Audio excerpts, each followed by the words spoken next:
Good morning dear students.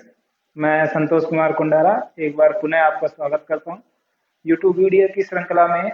आज का हमारा टॉपिक बीएससी पार्ट थर्ड के सॉलिड स्टेट फिजिक्स पेपर से है।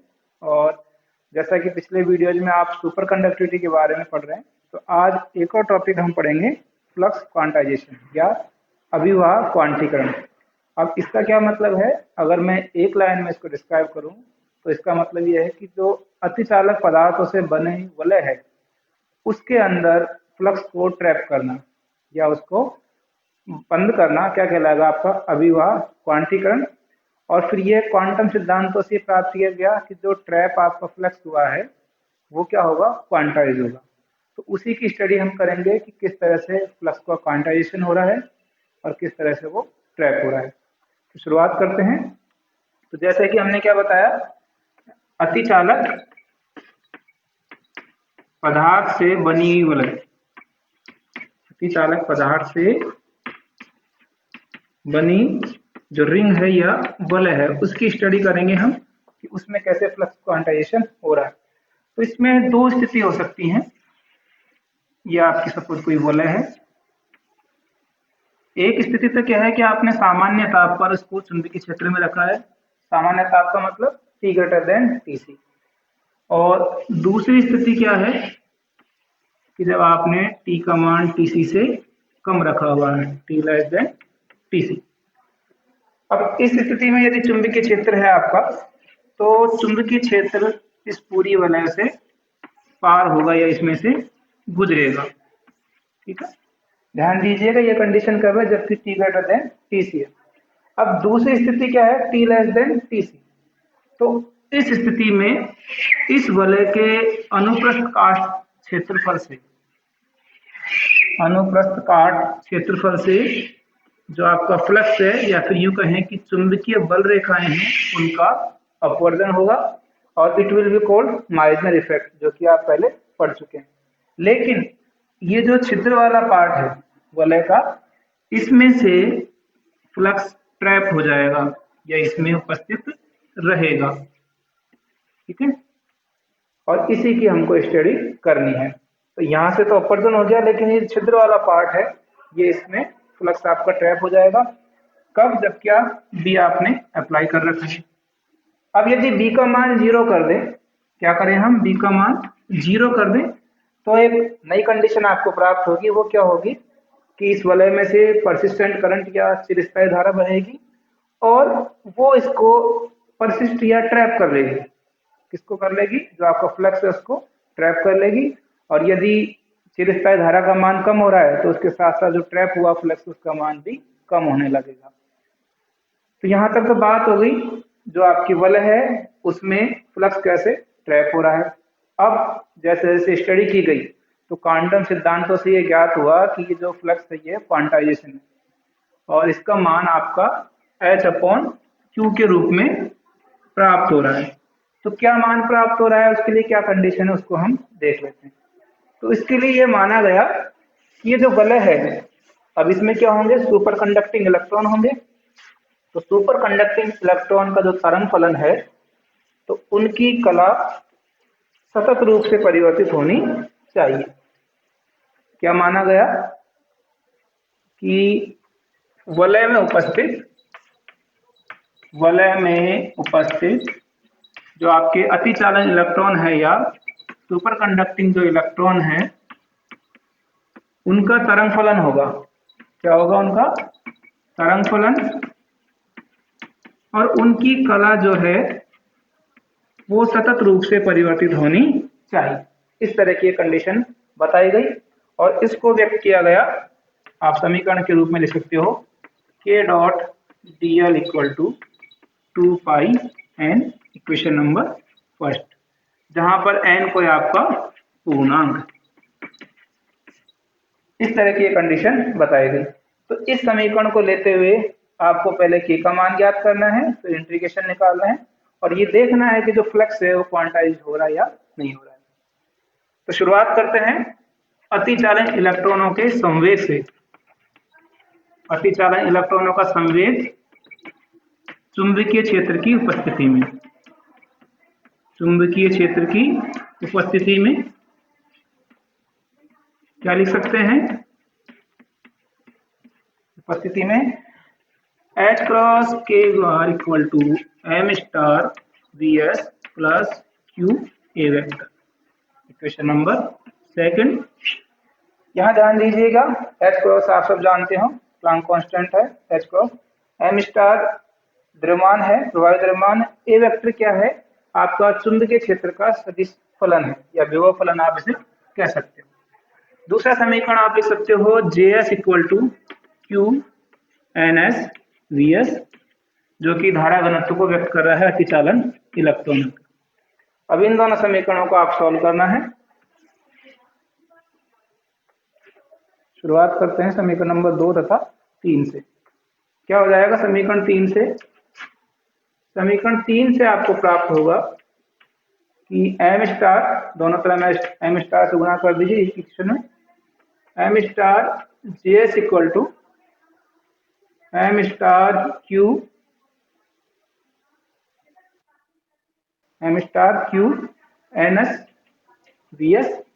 ओके, समीकरण नंबर 4। यहां से मान निकाल लेंगे हम। आपको इस इक्वेशन के अकॉर्डिंग क्या वैल्यू की रिक्वायरमेंट है एम स्टार वी एस की, इसलिए m star we s equal to हो जाएगा m star J S upon q, sorry m star q N s v s, it will be n s v s vector. So m star we s equal to M star we s equal to M star g s upon q N s, equation number 5। ठीक है, क्या किया हमने समीकरण 3 में दोनों तरफ M star से मल्टीप्लाई किया और एम स्टार वी एस का मान समीकरण 5 से ज्ञात कर लिया। समीकरण 5 का मान समीकरण नंबर 2 में रख देंगे। समीकरण 2 में रखने पर क्या मान प्राप्त होगा? H cross k vector equal to M star we s का मान है m star J S upon q N s plus Q A vector, equation number 6। ठीक है, समीकरण नंबर 6 प्राप्त हो गया आपको। अब समीकरण नंबर 1 को ज्ञात करने के लिए, इसको सॉल्व करने के लिए आपको वैल्यू चाहिए के वेक्टर की, तो के वेक्टर की वैल्यू भी निकाल सकते हैं। यहाँ से के वेक्टर हो जाएगा m star J S upon H cross Q N s plus Q A vector upon H cross, समीकरण नंबर 7। और इस समीकरण का मान आप समीकरण नंबर 1 में रख देंगे।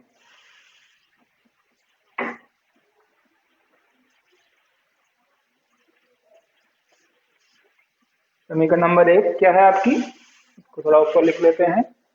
ये है since k dot D l equal to 2 pi and, equation number 1।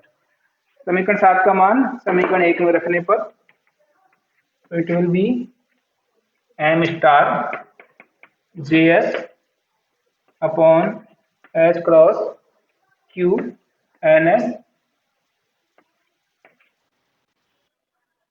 Dot D L, और दूसरा हो जाएगा Q upon H cross A vector dot D L vector equal to 2 pi. Okay, क्या कर लिया हमने, दोनों पार्ट को अलग अलग इंटीग्रेट कर लिया। इसको और सिंप्लीफाई करें तो it will be M star H cross Q N S J S dot D L plus Q upon H cross A vector dot D L vector equal to 2 pi N, equation number 8। समीकरण 8 में जो ये वाला part है integration of current density, इसका मान जैसे जैसे आप पेनिट्रेशन डेप्थ या वेदन गहराई से दूर जाएंगे लैम्डा, तो इसका मान क्या हो जाएगा 0 प्राप्त होगा। समीकरण 8 को लिख सकते हैं हम 0 plus integration q upon h cross a vector dot dl vector equal to 2 pi n। Question number 9। अब समीकरण 9 में आपका सिर्फ एक पार्ट बचा हुआ है इंटीग्रेशन का a डॉट dl वेक्टर। यहाँ से हमने क्या किया, हम क्या देख रहे हैं, ये वाला पार्ट आपका js डॉट dl है, करंट डेंसिटी का इंटीग्रेशन है। इस पर पुनः ध्यान दीजिए कि वेदन गहराई से जैसे जैसे आप दूर जाएंगे इस करंट डेंसिटी का इंटीग्रेशन का मान क्या हो जाएगा, 0 हो जाएगा। तो आपने 0 पुट कर दिया है और वैल्यू आपके पास आ गई है q upon h cross equal to 2 pi n। और इसको सॉल्व कर लेते हैं। Dot dl equal to 2 pi n h cross upon q equal to 2 pi n q h upon 2 pi, it is cancel out और it is value n h upon q और ये मान हो जाएगा a dot dl। Question number 10। अब हम क्या करेंगे, ये जो इंटीग्रल है आपका लाइन इंटीग्रल है, इसको दूसरे इंटीग्रल में स्टोक्स की कर्ल प्रमेय से सॉल्व कर सकते हैं। तो it will be del cross A dot ds, ये आपका ऐसे कैसे रह जाएगा और ये वाला मान जो आपका है it will be b ds equal to n h upon q। समीकरण नंबर 11।